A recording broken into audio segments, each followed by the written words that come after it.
श्री भागवत भगवान की है आरती, पापियों को पाप से है तारती। हरे कृष्णा।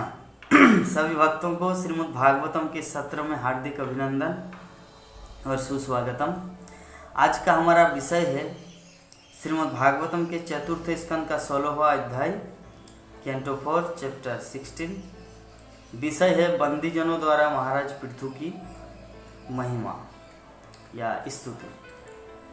श्री मैत्रेय ऋषि महर्षि मैत्रेय विदुर को श्रीमद् भागवत की जो कथा श्रवण करा रहे हैं, तो मैत्रेय जी आगे बोले कि हे विदुर, जब पृथु महाराज की प्रशंसा किया जा रहा था राज्य अभिषेक के समय, तो पृथु महाराज प्रत्युत्तर में बोले कि मेरे पास उतना क्वालिटी या वो गुण नहीं दिखता जिस तरह का गुण की प्रशंसा आप लोग कर रहे हैं। इसलिए बेहतर यही है कि जिस व्यक्ति का जिस तरह का गुण हो उसी अनुपात में उसकी महिमा का कीर्तन करना चाहिए। लेकिन आप तो बढ़ा चढ़ा के बोल दिए जबकि मेरे पास ये गुण है नहीं। तब ऐसी भावना, ऐसी विनम्रता को देखकर वो अत्यधिक जितने सारे वहाँ पे बंदीजन थे या बाकी सब देवता, ऋषि, पुरोहित, यज्ञशाला में राज्याभिषेक के समय जो जो लोग वहाँ पे उपस्थित थे, तो सभी अत्यधिक प्रसन्न हुए महाराज पृथु की विनम्रता के कारण। क्योंकि संसार में सबसे बड़ा गुण है व्यक्ति का, वो है विनम्रता, हम्बलनेस। किसी के पास कुछ भी गुण न हो, लेकिन अगर विनम्रता है, दूसरों को सम्मान देने की भावना, तो वही उसका सबसे बेस्ट क्वालिटी है, सबसे अच्छा गुण। तो जितने सारे वहाँ पे ऋषिगण, मुनि, देवता उपस्थित थे, तो महाराज पृथु जब इस तरह अपनी विनम्रता प्रकाश किए, तो सभी ऋषि एक साथ में राजा की और अधिक से अधिक प्रशंसा किए। क्यों? विनम्रता के कारण। तो वहाँ पे जितने सारे गायक थे, सिंगर जो गा रहे थे, गान अभिषेक के समय जो गान कर रहे थे, तो गायकों ने कहा कि हे राजन, आज का जो विषय है हमारा स्तुति है, महाराज पृथु की महिमा, वो स्तुति कीर्तन। तो सिर्फ स्तुति ही होगा कि महाराज पृथु भविष्य में क्या करेंगे, क्या कर रहे हैं, वो कौन है, इसका आइडेंटिटी का आभास होगा। तो गायकों ने कहा कि हे राजन, कि आप साक्षात भगवान विष्णु के अवतार हैं, हम में इतनी सामर्थ्य कहाँ है कि आपका गुणगान सही सही ढंग से कर सके। यद्यपि आप बेन के शरीर से प्रकट हुए, तब भी ब्रह्मा, शिव, इंद्र, चंद्र, वरुण, बड़े बड़े महान महान देव भी आपकी महिमा का सही सही वर्णन करने में असमर्थ हो जाते हैं। तो हम क्या है? ये गायकों ने महाराज पृथु को इस प्रकार वर्णन किया कि आप कौन है? साक्षात भगवान विष्णु के अवतार, और हम में इतनी कहाँ सामर्थ्य है कि आपकी महिमा का कीर्तन कर पाए, आपकी महिमा का पूर्ण रूप से गुणगान कर पाए। बड़े बड़े देवता शिव, ब्रह्मा, इंद्र, चंद्र, वरुण भी पूर्ण रूप से डिस्क्रिप्शन वर्णन नहीं कर पाते, तो हम कहाँ हैं? तो ये गायकों ने महाराज पृथु का स्तुति चालू किए। उसके बाद आगे बोले, हे कि ये राजा महाराज पृथु, वो सभी आपस में डिस्कस कर रहे, गायक या ऋषिगण आपस में डिस्कस कर रहे कि ये राजा महाराज पृथु धार्मिक नियमों के पालन करने में सर्वश्रेष्ठ है। अतः वो प्रत्येक व्यक्ति को धर्मों में प्रवृत्त करेगा एवं अधार्मिक नास्तिकों के लिए वो महान दंड का दाता होगा। ये भविष्यवाणी किया जा रहा है पहले कि ये जो महाराज पृथु है, ये इतना पावरफुल, इतना शक्तिशाली कि धार्मिक जो नियम है, धार्मिक नियम को पूर्ण रूप से सुंदर ढंग से वो इस्टेब्लिश करेगा, अपने जीवन में लागू करेंगे, अपने जीवन में एक्सेप्ट करेंगे, और उसके बाद वो दूसरों को भी, प्रत्येक नागरिक को कृष्ण भक्ति में लगाएंगे, धर्म में लगाएंगे, और जो नास्तिक होगा, अधार्मिक होगा, उनको सही रूप से दंड भी देगा, एप्रोप्राइट पनिशमेंट, उपयुक्त दंड भी देंगे। और इसका क्या क्वालिटी है, जब अकाल पड़ जाएगा, बारिश नहीं होगी, जब वर्षा नहीं होगी और जल के अभाव से नागरिक महान कष्ट, महान संकट का सामना करना, और तब महाराज पृथु स्वर्ग के राजा इंद्र की तरह, जैसे स्वर्ग के राजा इंद्र यथा समय में जल प्रदान करते हैं, बारिश वर्षा देते हैं ताकि जनसाधारण कृषि कार्य में लगे और सुंदर ढंग से वो अपने फसल को उगा सके, जिसके कारण इंद्र सही समय पे जल वर्षा करते हैं। तो महाराज पृथु का इतना शक्ति सामर्थ्य होगा कि जब जल नहीं होगी, लोग बारिश के कारण बहुत ही महान संकट का सामना करना पड़ेगा, तब क्या करेंगे, महाराज पृथु अपनी शक्ति से जल की वर्षा कराएंगे एवं अनावृष्टि से नागरिकों की रक्षा करेंगे। तो कोई भी राजा पृथु को हरा नहीं सकता। जब ये युद्ध में जाएंगे कहीं पर किसी राजा के साथ या किसी भी जो अदर मतलब दूसरा राजा जो दूसरे प्रदेश में है और इनको हराने की कोशिश करेंगे, लेकिन इसको कोई हरा नहीं पाएगा। महाराज पृथु इतना पावरफुल, इतना शक्तिशाली कि ये अपने धर्म के बल से, भक्ति के बल से या अपनी क्षमता से समस्त व्यक्तित्व को हराएगा और एक सुंदर राज्य की स्थापना करेंगे जो कृष्ण भक्ति प्रमुख हो। और मैत्रेय ऋषि आगे वर्णन कर रहे कि जिस प्रकार सूर्यदेव अपनी प्रकाशमान रश्मियों के द्वारा आर्कटिक स्थान में भी अपनी रोशनी बिखेरता है, उसी प्रकार महाराज पृथु की प्रभाव आर्कटिक क्षेत्र तक के समस्त भूभागों पर होगा और वो आजीवन एवं अविचल रहेगा।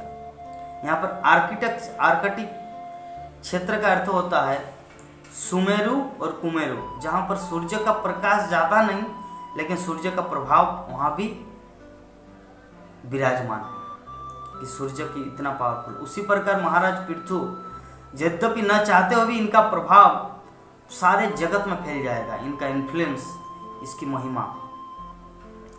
और यह राजा एक एक करके सिर्फ स्तुति किया जा रहा, वर्णन किया जा रहा कि भविष्य में क्या क्या करेंगे, क्या क्या हुआ है। यह राजा सभी स्त्रियों को अपनी माता के समान सम्मान देंगे और अपनी पत्नी को शरीर का आधा अंग, अर्धांगिनी के रूप में मानेंगे और समस्त नागरिक राज्य के प्रजा को संतान के रूप में देखेंगे और अपने आप को भगवान का तुच्छ सेवक, भगवान का दास समझेंगे। 4 क्वालिटी। पहला कि जितने स्त्रियां हैं इस जगत में सबको माता का सम्मान देंगे, अपनी स्त्री को अपने शरीर का अंग, अर्धांगिनी के रूप में मानेंगे। थर्ड कि राज्य में जितनी सारी जनता, नागरिक, प्रजा है उनको अपना पुत्र समान देखेंगे और उस तरह उसके साथ बर्ताव करेंगे ताकि किसी तरह का कुछ संकट ना हो, अपने पुत्र का जैसा। और अपने आप को क्या मानेंगे पृथु महाराज? भगवान का एक दास, एक तुच्छ सेवक। और अंत में बताया जा रहा है कि जब ये सारे संसार में भ्रमण करेगा तो अन्य राजा तथा देवतागण इसे सब प्रकार से उपहार भेंट चढ़ाएंगे। विभिन्न जगह में जब कोई जाते हैं तो उसको कुछ गिफ्ट मिलता है। तो उसी प्रकार जब ये राजा सारे संसार में भ्रमण करेगा तो भ्रमण करते करते इसको विभिन्न तरह से उपहार दिया जाएगा।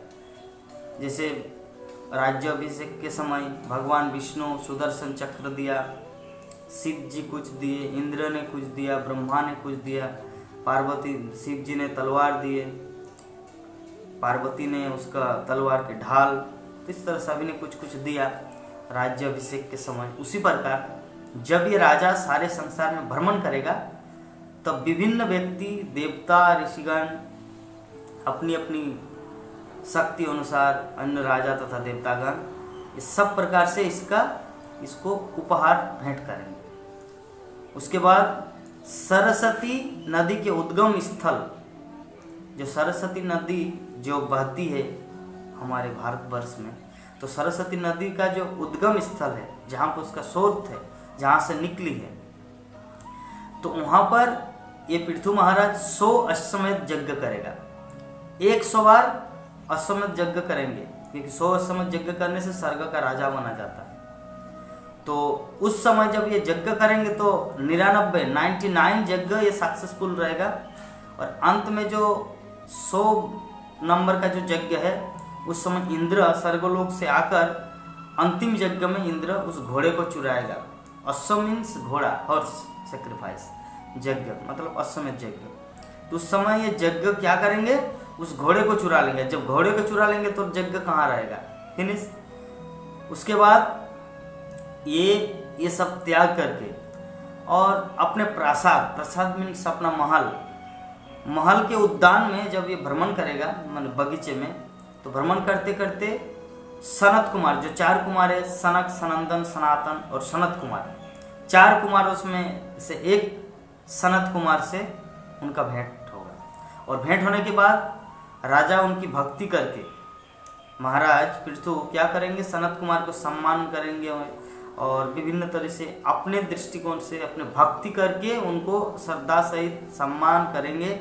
उसके बाद सनत कुमार महाराज पृथु को वो उपदेश देंगे जो भगवान कृष्ण की शुद्ध भक्ति हो। तो शुद्ध भक्ति करके, ताकि मनुष्य जीवन का अर्थ ही यही है कि भगवान कृष्ण की शुद्ध भक्ति करना, तो भक्ति तत्व का संपूर्ण उपदेश देंगे महाराज पृथु को। कौन, सनत कुमार, 4 कुमारों में से एक सनत कुमार। उसके बाद महाराज पृथु सारे जगत को जीत लेंगे। एक छत्र सम्राट होंगे पूरे पृथ्वी लोक का। जिस पृथु से पृथ्वी लोक आया, पृथ्वी शब्द आया, तो ये पृथु से पृथ्वी है। तो सारे जगत को जीत लेंगे और जीव के, मनुष्य के जो त्रिताप है, दैहिक, दैविक और आध्यात्मिक, 3 ताप जो है कि कोई दूसरों के द्वारा दुख कष्ट चाहते हैं, जैसे कहने का कोई दुख नहीं चाहता, लेकिन 3 कष्ट सबके जीवन में है। दैहिक का अर्थ होता है अपने शरीर के द्वारा कुछ, जैसे बीमारी, malaria, corona virus, anything, cancer, दैहिक। उसके बाद दैविक का अर्थ होता है न चाहते, जैसे भूकंप, सुनामी, बाढ़, अकाल, न चाहते हुए भी आता है। और भौतिक, दैहिक, दैविक और भौतिक का अर्थ होता है अपने मन के द्वारा और दूसरे जीवों द्वारा प्राप्त किया गया दुख। मन के द्वारा विभिन्न, जैसे किसी जगह में एक्सीडेंट हो गया, कोई किसी को मार दिया, उसको थिंकिंग करे, बार बार चिंता कर रहे, जिसके कारण चिंता हो रहा है, क्या होगा उसका, क्यों ऐसा किया, क्यों उसको मारे, पुलिस ने क्यों उसे बंदी किया। और जैसे मच्छर काटना, मच्छर नहीं चाहते हुए भी मच्छर काटता है, सोए हुए व्यक्ति बेचारा, लेकिन पूरा मच्छर काट रहे, पथ में चलते चलते, रास्ते में चलते चलते एक चींटी ने उसे काट दिया। तो ये है मतलब भौतिक। तो दैहिक, दैविक, भौतिक 3 प्रकार का जो दुख है। तो यहाँ पे अंत में बताया गया कि महाराज पृथु सारे जगत को जीत लेंगे और जीवों के जो त्रिताप क्लेश है, त्रिताप दुख, उस त्रिताप दुख को दूर करेंगे। और ये त्रिताप दुख कब दूर होता है, जब कोई भगवान कृष्ण की भक्ति, भगवान कृष्ण को अपने जीवन का आश्रय, भगवान कृष्ण का शरणागत होता है। और हरे कृष्णा कृष्ण कृष्ण हरे हरे, हरे राम राम राम हरे हरे, इस महामंत्र का जो जप करता है उसका यह त्रिताप क्लेश दूर होता है। तो आज का हमारा जो विषय था, बंदीजनों द्वारा महाराज पृथु की स्तुति, यहाँ पे यह समाप्त होता है। तो आप सभी भक्तों को इस श्रीमद् भागवतम की कथा को श्रवण करने के लिए अनेक अनेक धन्यवाद। और हम चाहते हैं कि इस प्रकार रोज श्रीमद् भागवत की कथा को श्रवण कीजिए और अपने जीवन को सार्थक कीजिए। कल एक दूसरा सीरीज लेके आएंगे। कल तक के लिए हम आप सबसे विदा चाहते हैं। हरे कृष्ण।